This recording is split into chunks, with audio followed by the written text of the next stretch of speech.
think it's appropriate to mark the first anniversary as we would with a loss of any type. Usually, first anniversary is pretty huge, and what we've seen over the course of the last year is a loss upon loss upon loss that we've never, as a population in the UK and globally, for those countries that are particularly badly affected, have never really encountered before. So it's not just the deaths of people who've died. There will have been a proportion of people who, of those 112,000, I think it was, or today, I can't remember the number exactly.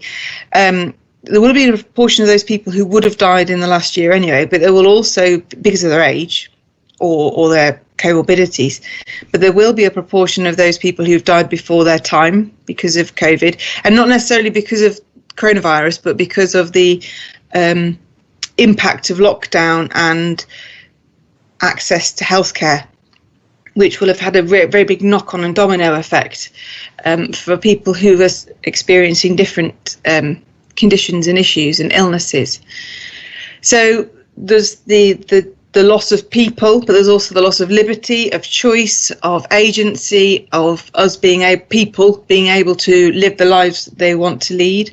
It's also really shown or cast a light on the huge inequalities across the UK and across other countries in terms of who's got access to green space, what kind of conditions people are living in, who can work from home, what kind of jobs different populations or groups within the population are typically in, and therefore which groups of people are the most impacted.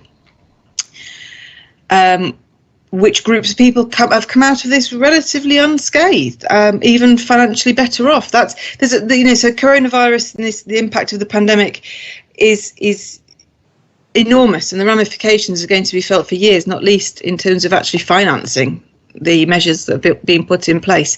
So I think it's a very appropriate time to take stock of those losses, and from a point of view of someone who specialises and works in the sociology of death and dying, there's a lot to be learned, I think, from looking at the literature on grief and bereavement, which at the moment is talking a lot about meaning and finding meaning in loss.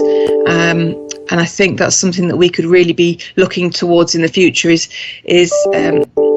as we come to terms with what's happened and the fallout from it, is trying to find our own individual sense of meaning from it, but also collectively as a society, what can we take away from this? What can we learn? What can we implement for the future? What problems can we address? So we addressing in terms of inequality, in terms of risk of illness and mortality. What could we do better? And now's the time to really start thinking about that.